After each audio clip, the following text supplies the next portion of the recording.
listen-only mode. Hello everyone and welcome to our AEE member webinar for today. Thank you for joining us this Thursday afternoon, and just a few housekeeping things first of all, like we always do. Just to let you know that if you have questions for Mr. Rosa today, Dr. Stephen Rosa, please post those in the questions section of your control panel. You'll also notice that you have a chat section in there. So if you do have any questions for me, any tech issues, anything you need from me, please post questions for me in that section. Just a reminder that also, as always, email will follow in the next 24 to 48 hours after the webinar, giving you a link to the recording and also your certificate of attendance. So without further ado, I'm going to go ahead and introduce Dr. Stephen Rosa. So Dr. Stephen Rosa will be presenting It's Back to the Future with Microgrids today. Dr. Rosa is the president of RPM Asset Holdings. He has over 30 years of experience in energy engineering, energy management, and performance contracting. During his career, Dr. Rosa has performed energy studies and assessments for over 3,500 buildings and has saved customers over $100 million in energy costs. Dr. Rosa has been heavily involved with AEE over the years, including being AEE's Director of Sustainable State and Local Programs. He is a past president of AEE, also a member of the Energy Managers Hall of Fame, and is the editor-in-chief of AEE's International Journal of Energy and Environmental Planning.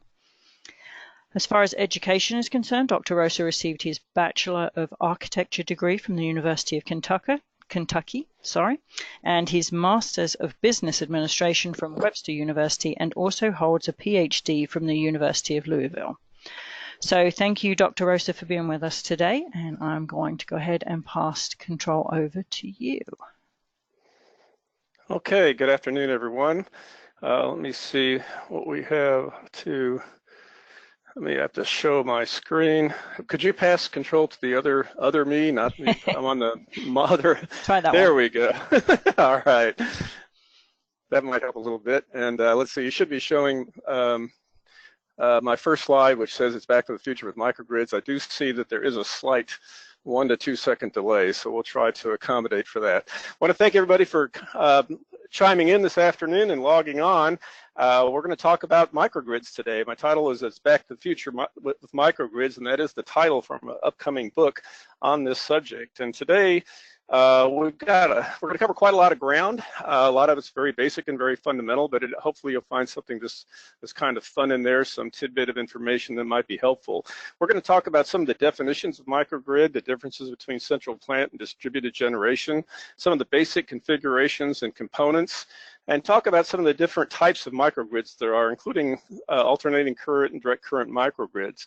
We'll breeze by a few comments about some of the applications for microgrids, some of the case examples, discuss microgrid deployment, and just a brief one slide about some training opportunities. When I first started getting involved in this whole issue of microgrids, I was really rather surprised that there wasn't really more detailed work or research into it, because it seems to be a topic which is becoming increasingly important.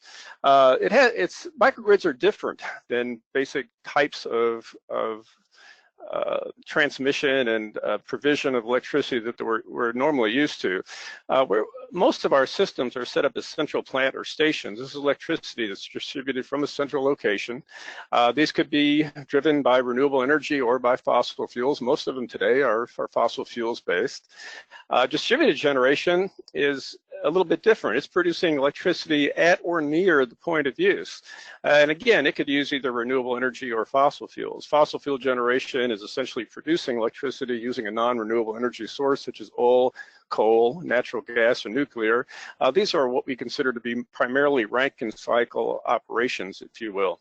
Renewable generation could be electricity produced for any one of a number of renewables, including solar PV or solar thermal, wind power, hydropower, geothermal, and biomass.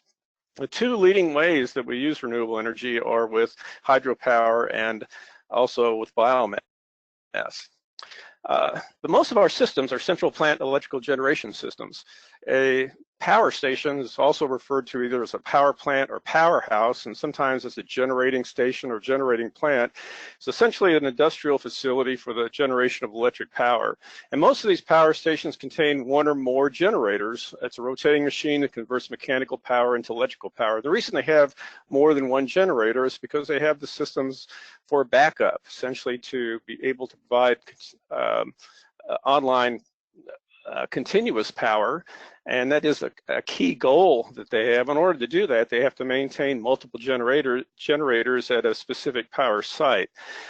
Conventional power stations such as coal-fired stations or natural gas and nuclear power plants are traditional ways that we generate power, but we also generate power with renewable energy, including large-scale hydroelectric dams, large-scale solar power stations, and these are often centralized systems as well. And centralized systems require the electrical energy essentially be transmitted over fairly long distances. And to enable that, we have transportation and power lines to carry all that. And these are key parts of the grid infrastructure. Electricity is generated at power plants, and it moves through a network of substations, power lines, and distribution transformers. In fact, the U.S. power system consists of more than 7,300 plants, miles and miles of high voltage power lines, and millions of low voltage power lines and distribution transformers. And these are used to connect the millions of customers. Essentially, it's a one-way system. The idea is to generate power at that central location and then build the infrastructure and the network to transmit that power to where it's needed, where the loads happen to be. In order to do that, they have to use step-up transformers to essentially transmit higher voltage power because it's more efficient, and then they have to step down that those voltages to where it is essentially taken up by the loads. Interestingly enough, the grid infrastructure is not all that efficient. A matter of fact, the entire system itself has an efficiency on the order of about 30 to 33%. Now, there are some problems with the grid, and we'll talk about the U.S. grid in particular. Perhaps the most difficult issue with the centralized electric power distribution systems are the improvements that we need. If we're going to maintain the system the way it is, what we find is that there's a lot of aging infrastructure. Much of it's over 50 years old.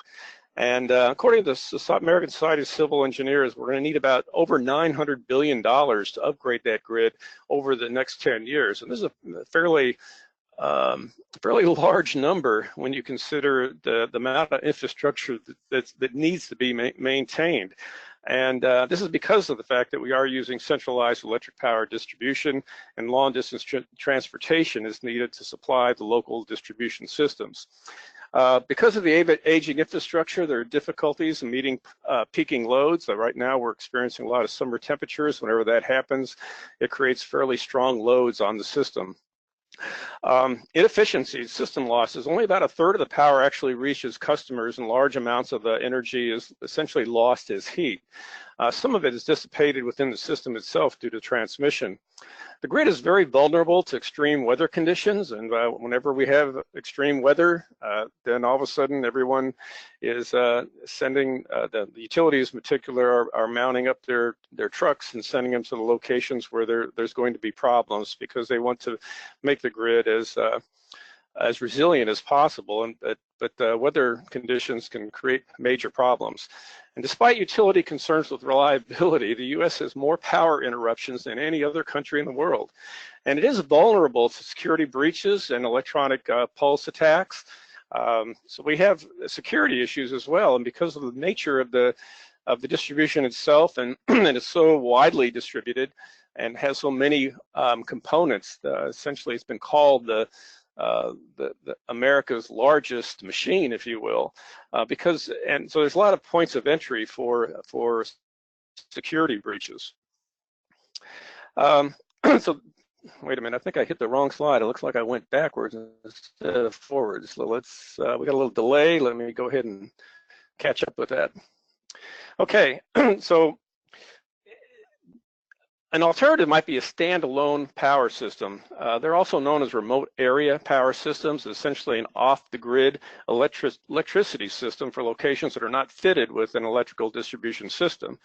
A typical standalone power systems includes one or more of the methods of electricity generation, energy storage, and regulation. Electricity is typically generated by one or more of the following methods. It could be any one of a combination, if you will, of fossil fuels or renewable fuels or other types of equipment, including storage operations like battery storage. So on-site generation or district or decentralized generation or distributed generation systems generate or store electricity from a variety of small grid-connected devices called distributed energy resources, or DERs. They're also referred to sometimes as distributed energy resource systems.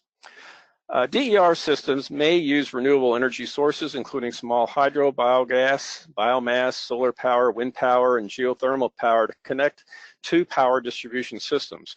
Grid-connected devices for electrical storage can be classified as a DER system and are often called distributed energy storage systems. By means of an interface, the DER system can be managed and coordinated within a smart grid. Distributed generation and storage enables collection of energy from many sources and may lower environmental impacts and improve security. So this is what a distributed electrical generation system might look like. It might use fossil fuels, renewables, microturbines, or storage. It might use grid-connected storage or off-grid storage that is able to connect or interconnect. Some of the more sophisticated ones might use home energy systems or even electric vehicles for storage. Electric vehicles can be parked in a garage and connected and allowed to essentially take the electricity out of their batteries at times when it's needed. Keep in mind a battery type storage system works in two methods. It either charges or it discharges, and when it's in discharging mode, it is seen to be a source of electricity. So what exactly is a microgrid? Well, it's interesting because there's a lot of debate about what a microgrid is, and there's actually a lot of definitions. In fact, in Asia or in places like India or perhaps the in some of the Arabic countries, they don't use the term microgrid. They use the term mini-grid, actually, and it's used interchangeably. But in Western terms, a microgrid is a group of interconnected loads and distributed energy resources within clearly defined boundaries that acts as a single controllable entity with respect to the grid, a single controllable entity with respect to the grid.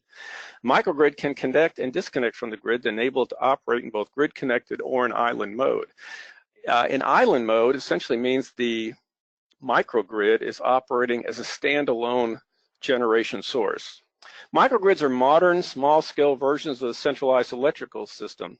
They achieve specific local goals such as reliability, carbon emissions reduction, diversification of energy sources and cost reductions, or established by the community being served. I mean, this may be that the community being served has a set of requirements. They're trying to essentially achieve that set of requirements. It might be reliability or perhaps resiliency in addition to the ability to generate power. The reason I call it a back to the future solution is that we actually started with microgrids. The first microgrid was actually set up by Thomas Edison on the island of Manhattan back in the early 1880s. And in 1882, the first hydroelectric power plant began operation on the Fox River in Appleton, Wisconsin. And this actually was inspired by Thomas Edison's electricity producing station in New York. And unlike Edison's New York plant, which used steam power to drive its generators, the Appleton plant used the natural energy of the Fox River. And when the plant opened, produced power for Rogers, his name's Rogers Appleton, at any rate, for his house and his little factory that he had there, a plant, and a few nearby buildings. The idea, we might call this today a microgrid as opposed to a grid itself, but essentially it operated pretty much in standalone fashion because there wasn't any ability or any need to transport the power anywhere. So if we have all this electric power through our grid itself, why would we want a microgrid? Well, not everybody has power. There are over 1 billion people today that lack access to electricity. And if you're trying to join the 21st century and you want to have computers and lights, how are you going to do it if you don't have electricity? Access to electricity stimulates economic development. They effectively provide power to remote locations, and they are designed to match the loads. They can reduce costs for transmission infrastructure because you don't have to worry about a huge network of transmission in order to carry the power from one place to another. When grid connected, they can improve grid resiliency because they might provide a mix of generation resources. They can place the generation in close proximity to where the loads are. They can also be networked to improve efficiency and reliability, and can function in island mode during emergencies, meaning they can disconnect from the grid and provide local power. In some cases, they can actually reduce the cost for electricity, and they can also provide some environmental mitigation. There are different types of microgrids. Some types of microgrids are actually named by the category of the owner or the user. So that's why they have commercial microgrids or utility microgrids, industrial microgrids, public institutional microgrids, university campus microgrid. Military-based microgrids are another option. There's also rural microgrids and virtual microgrids. A rural microgrid would be set up because perhaps the cost of linking to the grid would be very, very expensive because of the fact that you needed a lot of transmission. How are microgrids classified? Well, I found in the research 4 major categories. They can be classified by capacity, and they fall into 3 primary capacity bins. One is called the lowest grade of a microgrid, 12 kilowatts to 50 kilowatts, and then you have your medium-sized microgrids of 51 to 250 kW, and then you have microgrids that are greater than 250 kW, but we don't have many examples of those. They can also be classified by the type of market served, whether it's residential, commercial, industrial, institutional, or military. They can be classified by the type of generation, whether it's renewable or fossil fuel. Or maybe it's a hybrid type system or a CHP, a combined heat and power type of hydrogrid and microgrid, and those are actually fairly common. A lot of university campuses, for example, have CHP microgrids. They can also be classified by the region in which they're located, and another classification is whether or not they are an AC or a DC type of microgrid, and that those are the primary ways that we classify microgrids. The basic components of microgrids include some kind of electrical generation source, a power management system, an energy storage system, an electrical energy consuming set of devices. You have to have your loads, and then a utility connection and or interconnection. We're going to talk about each of these a little bit in more detail so you get a better sense of what it is I'm referring to. You have to have a power source. I mean, if you don't need electricity, there's really no need to have a microgrid. So a key and fundamental issue with the microgrid is you have to have the equipment that generate the electricity. You need a power management system, devices that can handle the transfer of electric power from the power source to the electricity consuming equipment. You need an energy storage system, perhaps, not mandatory, but it might be essential for a microgrid if you wanted to be able to balance the loads with the power that's generated, and also to be able to provide more continuous power. You have to have your loads, your electrical consuming devices. These dictate the electrical loads that are placed on the microgrid and help you size the microgrid and the need for power. A utility interconnection for grid connected systems. The utility interconnection enables the microgrid to exchange power with the larger network. So the basic configuration of a microgrid might look something like this. It would essentially consist of a set of multiple small power systems. Why would you have more than one power system? Because you're trying to provide continuous power and make it more resilient. Keep in mind, when you have multiple types of systems, then you also have increasing costs for your system, do you not? Hopefully this cost is offset by not having a great need for transmission. Multiple generation sources make them more flexible and resilient than a single power source. So you might have multiple types of generation, maybe solar PV and microturbines and fuel cells. You have a power electronics interface and a power controller. And then you have this interconnection, which we call the point of common coupling. And it's a very critical component, because this is where the microgrid itself interconnects with the with the grid if it has that option. Of course, keep in mind, some microgrids are simply designed only to operate in standalone mode. So how do microgrids work with the existing electrical grids? Well, they're interconnected through that point of common coupling. In fact, the point of common coupling is such an important component of the interconnection that some experts actually believe that it is the primary focus of what a microgrid is all about. I happen to disagree, because there's so many more components that fall into the microgrid and so many other things that are driving the microgrid, and for the fact that they can be designed to operate in standalone mode only. For example, there are many islands, such as Bonaire, for example, operates with a 100% renewable microgrid. The microgrids can be designed and configured to connect with the existing grid, and they do that through that point of common coupling, which enables that connection and interconnection to happen. So the point of common connection, or the point of common coupling, is essentially the point in an electrical system where multiple customers or multiple electrical loads may be connected. According to the IEEE, this should be a point that is accessible by both the utility and the consumer for direct measurement. It is the point of power supply to the network, electrically nearest to a particular load at which the loads are or may be connected. The loads can be devices, equipment, or systems, or distinct customers' installation.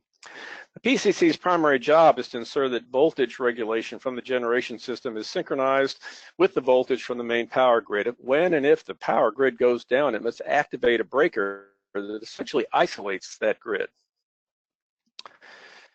So microgrids connect to the primary electric grid at that point of common coupling. The coupling maintains voltage at the same level as the main grid unless there is a problem on the grid or a reason to disconnect.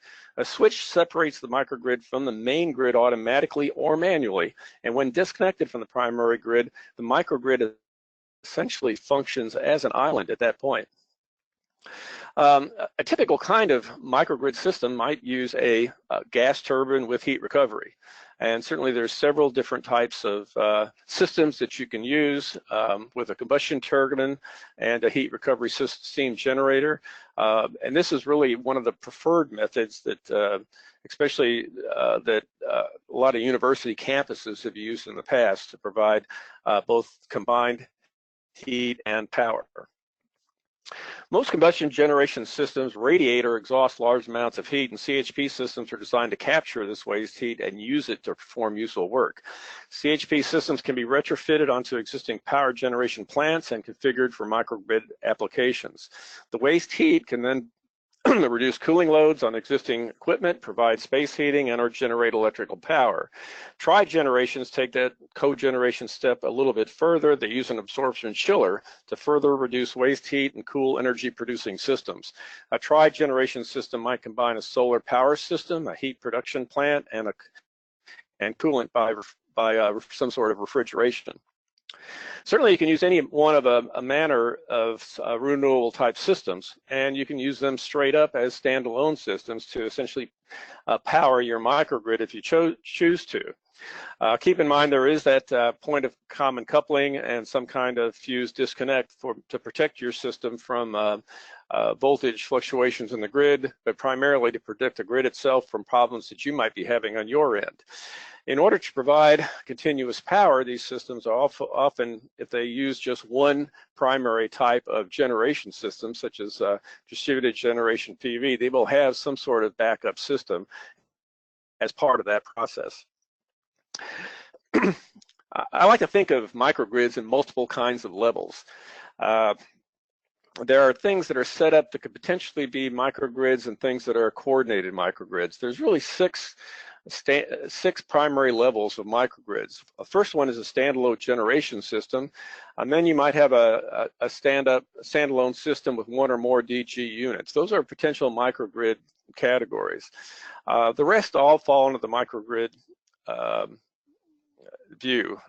The next level that we have quite a number of examples of, where you have a microgrid system that includes some thermal assets, renewables, energy storage, and a microgrid controller. These all provide resiliency. The next level, we call level 4, has a microgrid controller and a load management system. At level 5, we're involved in a system that has weather forecasting, generation forecasting, economic dispatching, and then a whole set of algorithms to make decisions about what particular resources to draw on at certain times, and also predictive algorithms that essentially work in concert to try to predict what your output from your various assets are going to be, and what conditions will cause them to improve, and also to estimate loads. Finally, there's a few examples in which you have essentially a central station, and it's not a power generation station, it's a control station, where you have a team of people who operate 24/7 and actually manage and remotely monitor a whole set of different types of microgrids. Remember, I said that you can categorize microgrids as either being alternating current or direct current microgrids.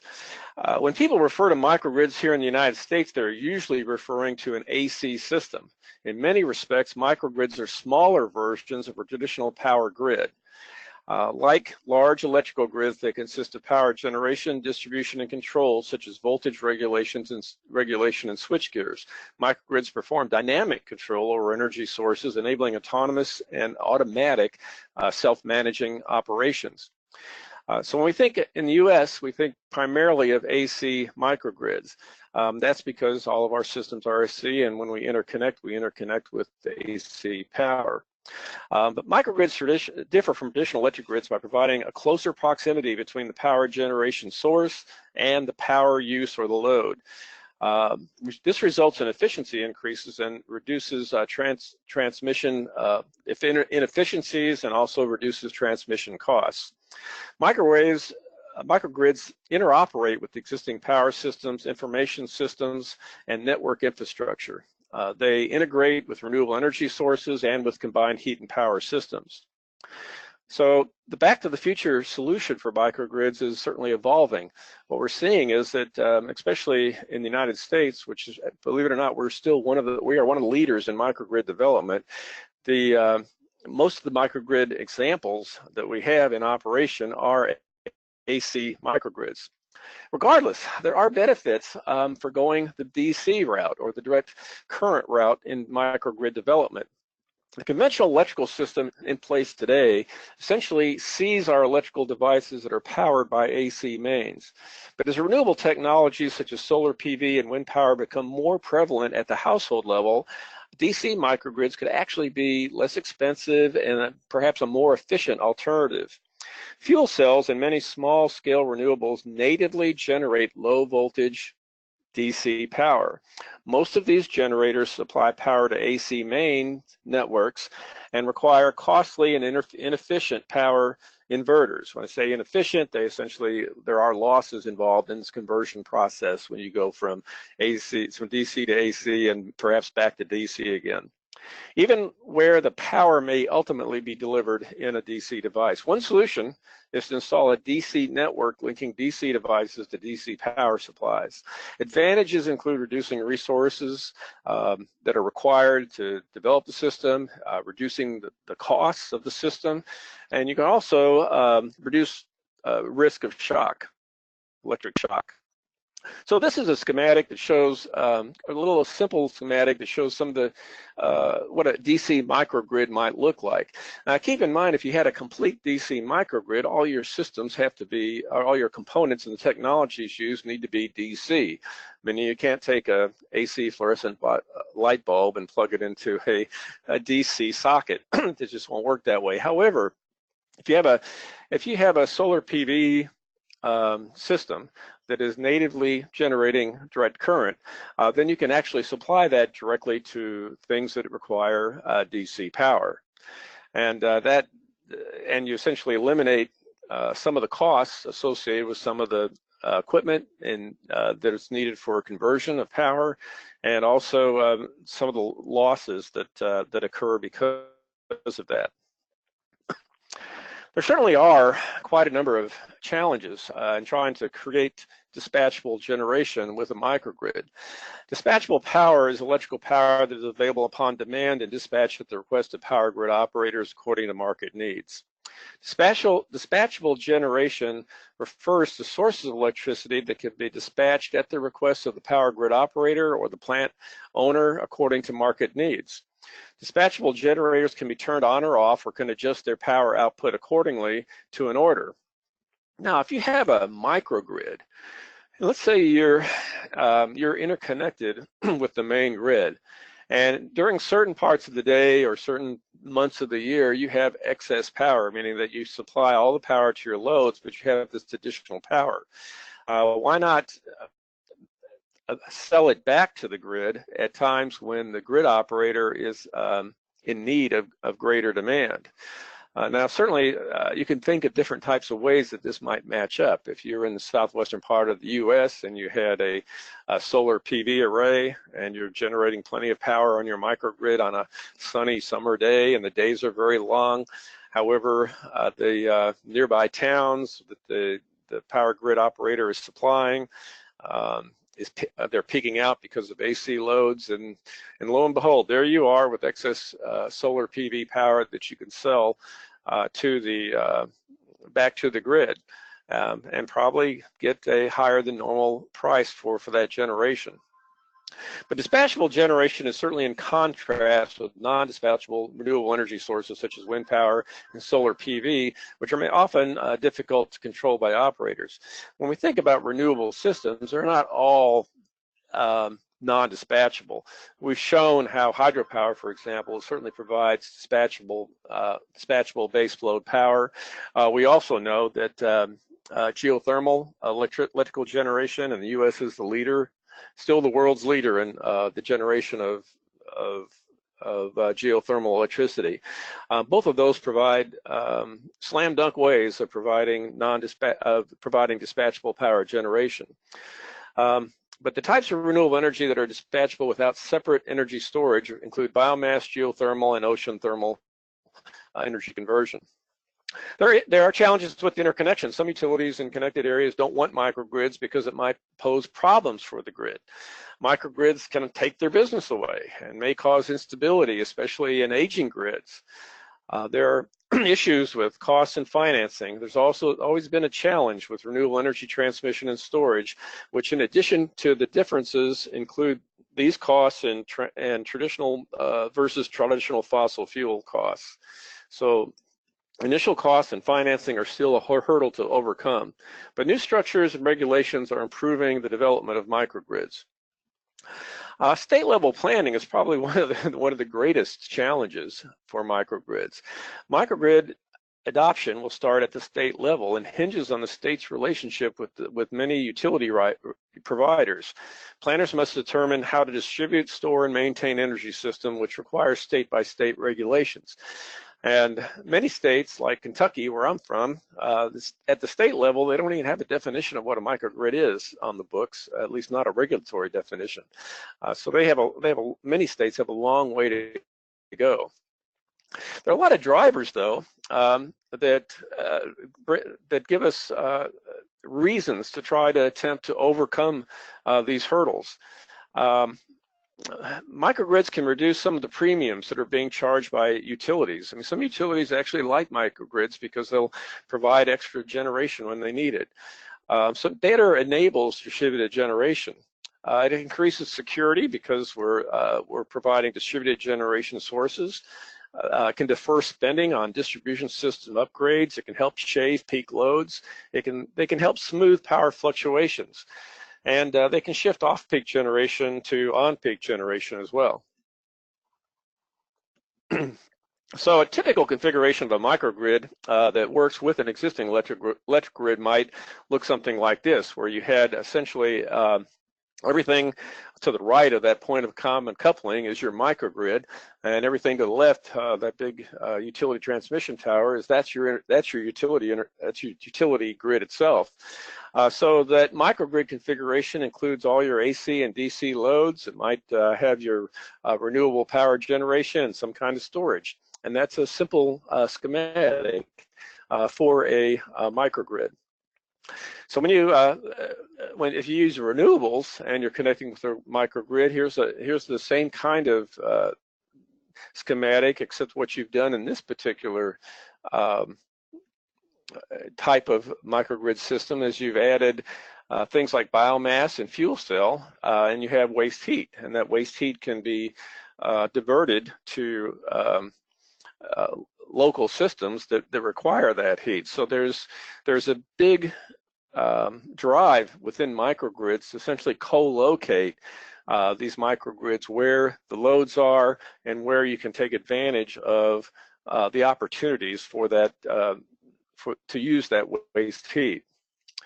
And you can integrate your microgrid with many types of energy storage technologies. You can have energy storage, which is essentially individually provided, or you can have you can set up your microgrid to have an energy storage substation, if you will. You can also do other kinds of magical things with them. You can take that excess wind power, for example, and store it by using a compressed air sealing system, or perhaps producing hydrogen and using the hydrogen for generation. So there's a lot of different technologies that are available out there that creates a wide diversity in microgrid deployment. There are a few ways that we use microgrids fairly often. The military, in fact, uses microgrids quite a lot, and universities and large campuses will use microgrids. But what we're seeing lately is we're seeing community scale microgrids being developed. Now, microgrid allows communities to be more energy independent, possibly more environmentally friendly. A microgrid provides backup generation for the community in case of emergencies. It can also reduce costs or connect to a local resource that is too small or unreliable for a traditional grid use. So we're seeing a kind of a resurgence in development of back to the future type of microgrid designs that are happening at the local level. This is a microgrid for the Cincinnati Zoo and Biological Gardens. It's essentially used for on-site generation and a wide range of applications. At this particular site, what they did is they essentially used solar PV canopies, and they covered their entire parking lot. And so they generate all the power that they need for at least in the summers, for the Cincinnati Zoo and Botanical Gardens, and the rest of the power is essentially sold back to the utility. Electrical substations for microgrids can be located in close proximity to facilities that actually need the power, which really completely centralizes the operation. This is an example of one in Nevada. This is a Power Stillwell hybrid power plant that essentially combines hybrid flash binary technology using geothermal power with solar PV. This plant uses 33 megawatts of geothermal and 26 megawatts of solar PV power generation. This is the first hybrid power plant in the world to combine these continuous, reliable base generation of binary cycle geothermal power with a peak capacity potential of a solar PV generator. And this is another example of a hybrid renewable energy system, essentially using a hybrid combined cycle natural gas along with solar CSP. And this is a Florida Power and Light project, about $470 million down in Indiantown, Florida. And this is the first hybrid combined cycle natural gas plus solar CSP power plant that we developed in the United States, and it's also one of the world's largest such hybrid power plants. And this is a 3,705 megawatt plant.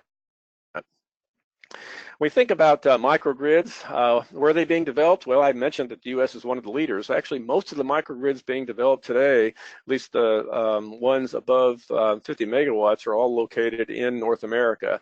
Europe is number 2, Asia Pacific, and certainly the Middle East and Africa. In Africa and the Middle East, in Africa and India, for example, we see a lot of small-scale microgrid systems. We might even call them picogrid systems, where people are essentially signing up for enough power to run a couple light bulbs at night and generate and charge their cell phone. And they do it off of a microgrid kind of configuration, and they essentially purchase that power right off of their cell phone. This is a map of U.S. operational microgrid deployments. This is a little bit old. This is 2015. It says 124 microgrids are currently in operation. Well, it depends on how you define microgrid, actually. You could also say that there's probably over 1,000 actual deployments. But the most telling thing about this is, at least in the United States, most of our microgrid development is happening in places like California, Alaska, and in the northeastern part of the United States. Keep in mind, California and New England both have carbon reduction programs. So some of the money is being funneled into those kinds of programs. In California, they have their AB 32 program, and then in New England, they have RGGI, or the Regional Greenhouse Gas Initiative. We're seeing a pretty strong projection for future microgrid deployments. And where that development's going to happen is primarily in North America, and also in parts of Asia Pacific. Certainly we're seeing a lot of microgrid deployment in India, for example. And we are beginning to see some microgrid deployment in Africa as well. In fact, I am the editor of the international, our new international journal, and it's if you take time to pick up the journals, you'll see that there's some nice articles in there about some of the deployments that are happening in Africa. They're small-scale deployments, but they're really interesting little models that talk about the social and political aspects of how and why these microgrids are being deployed. So I see a pretty optimistic future for microgrids. Microgrids are seen as an upgrade to existing infrastructure, and when you think about it, it's a way of providing some local control to electrical generation and production. And the future of microgrids looks pretty incredible, because I see a very broad diversity of microgrids occurring. I see more CHP type of deployment for microgrids in the future. And I think probably within the next 15 or 20 years, we're going to see microgrids being driven by micronuclear type projects as well. So there's going to be a lot of growth in military microgrids, and the military seeks resiliency. In fact, the U.S. military, for example, essentially most of our main bases are required to be able to provide almost 100% of their power and for key operations for at least 2 weeks if we had a major event in which utility power was disrupted. So there's a big growth in military microgrids. Community microgrids are beginning to come online as people see local control as a solution, and the ability to generate local power, and also perhaps make a few dollars in the process. So there's going to be a big future, and virtual microgrids are starting to come online, whereby people just virtually develop a market for the power that they generate, and they do it locally. And are some nice examples of virtual microgrids as well. AEE sponsors a new training seminar that I teach. It's a new course on microgrid fundamentals. We've taught it, let's see, 1, 2, 3, 4 times now. And it includes the topics of microgrid basics, microgrid architecture, types of generation options, what sort of hybrid systems there are, talks about smart grids, renewable energy systems, and a whole array of storage systems that are used with microgrids, and talks about the different financial benefits that are available.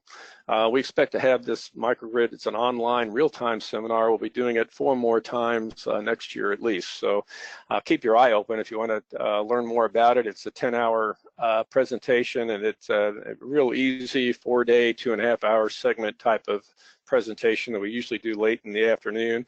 And it's not a certification program. It's just set up for fun. There's no examination that you have to take. It's not anything but a really great basis for microgrid information. And of course, if you have any interest, always feel free to contact me. My email address is there. It's srosa@aeecenter.org. Okay, I think I've been long-winded enough. I want to thank everybody for their attention. I guess we have an opportunity, I think, Sharon, to open it up for questions. Can we?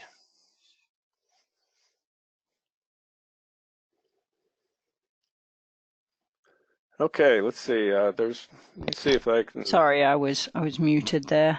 We do have. There you are. I am here. Okay. So the first question was, as an alternative to grid extension to rural areas, are microgrids cost-effective investments, bearing in mind the low purchasing power of some rural communities, especially in developing countries?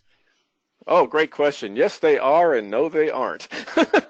You know, it really depends on each individual microgrid is different, and each individual location has a different set of conditions based on energy resources available and the kinds of equipment and technologies that are readily deployable.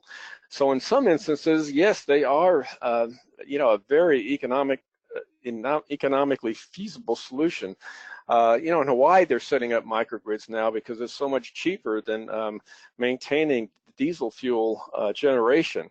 And in remote areas, they're often considered to be a real solution. We see a lot of microgrid development in Alaska, for example. In some cases, no, they're not. It creates a great opportunity for engineers because everyone's going to need its own design, its own life cycle cost analysis, and its own deployment of assets based on the conditions there on the ground in the field. And so that's what makes it interesting. So. Okay, thank you. Next question. So for customers connected to microgrids, do rates change depending on the primary or available source of generation at the time, or when the source is the main utility / centralized power grid?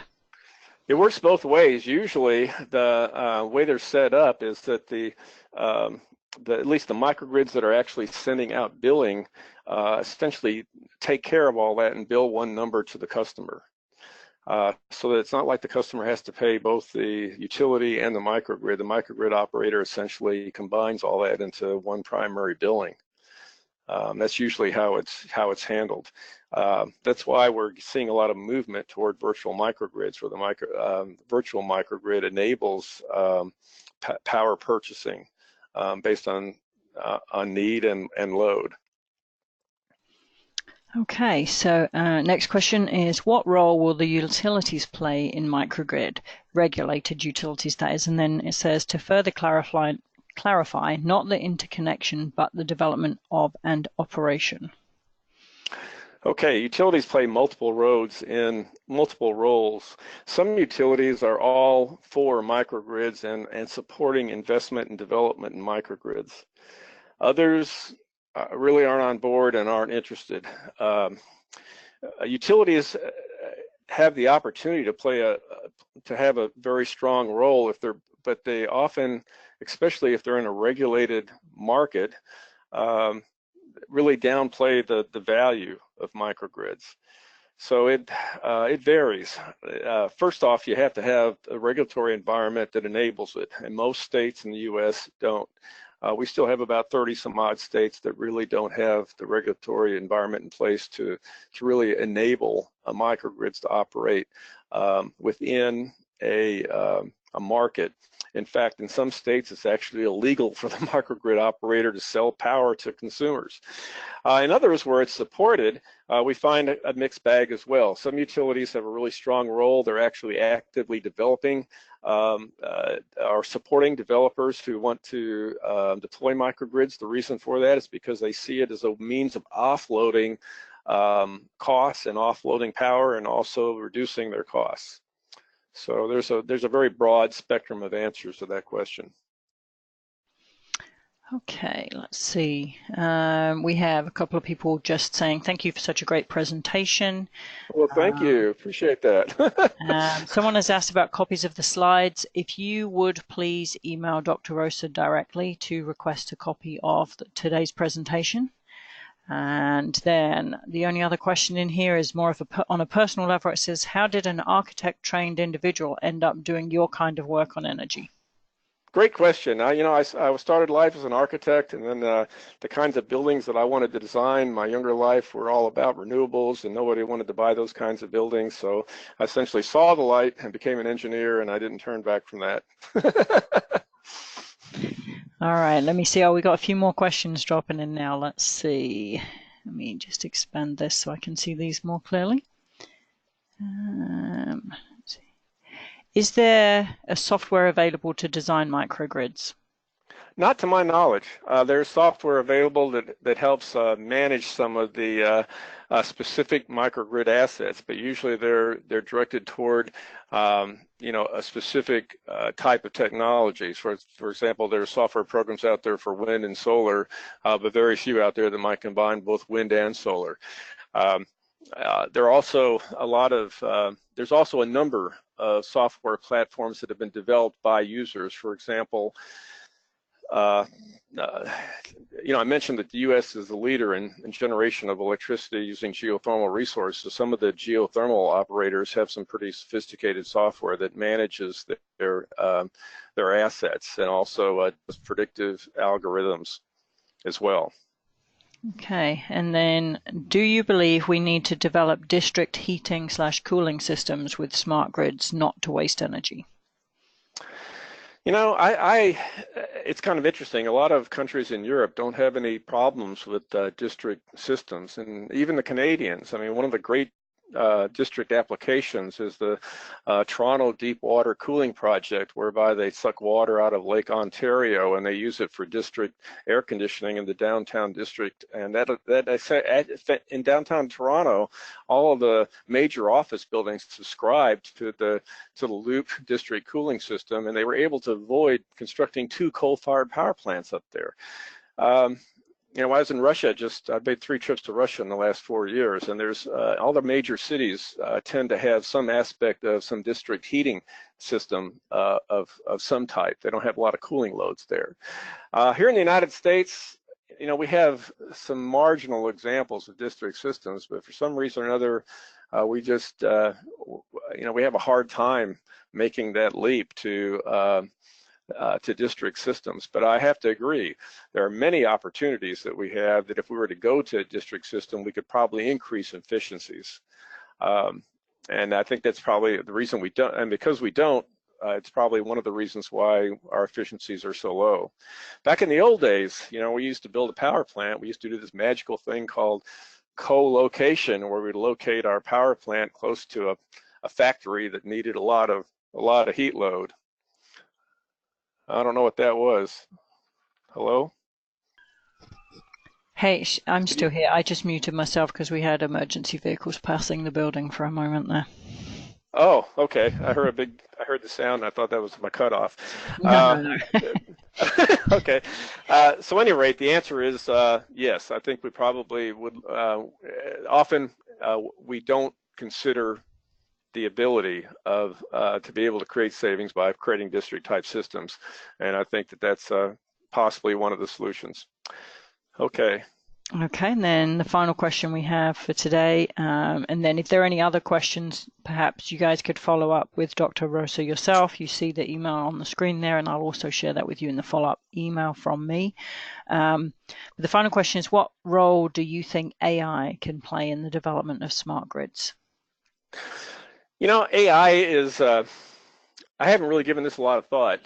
I think that one of the things that we see is that there has to be some way to be able to take multiple algorithms and in real time make decisions as to which algorithm to choose to apply for generation, storage, or perhaps load management, for example, because what happens is often we have just one algorithm that sort of takes the lead and then snuffs out everything else. So artificial intelligence could begin to help us make instantaneous real-time decisions as to how to manage some of the assets that we're deploying for microgrids.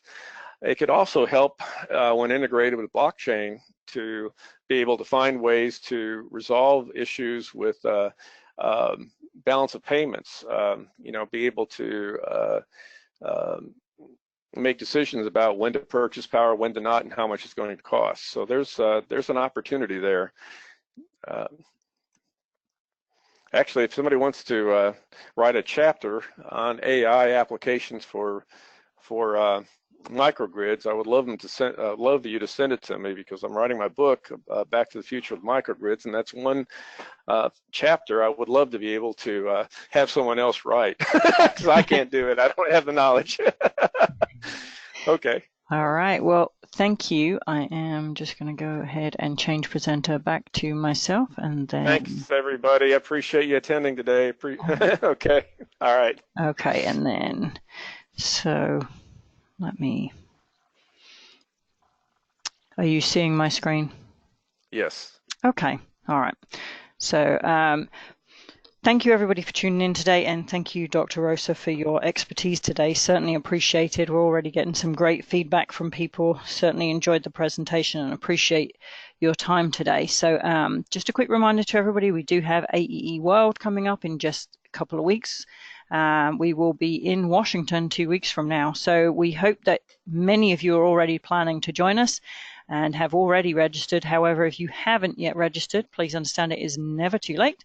You can come join us. We are still open for registration. I believe we can do walk-up registration this year too. So, however, if you are unable to attend, please check out our AE Facebook, because we will be live streaming some of the conference sessions this year. This is a new thing we're trying out, and there are a select number of the sessions that we will be live streaming, both on the Wednesday and the Thursday. I believe that's 7 a.m. to 9 a.m. on both days and 11 a.m. to 2 p.m. on both days. So if you can, please join us for those. And then on a final note, I'm doing this the difficult way here, but our next AEE member webinar will be next week on Tuesday, so just 5 days away from now, and we will be with Gord Eklund from Triacta, and the title is It's Not Enough to Measure, Sub-Metering Best Practices. So we hope many of you will be tuning in again next week to join us for that. So on that note, I will say thank you everyone, and I hope to see many of you next Tuesday for the next member webinar, and I hope to meet many of you in Washington. And thank you, Dr. Rosa, today.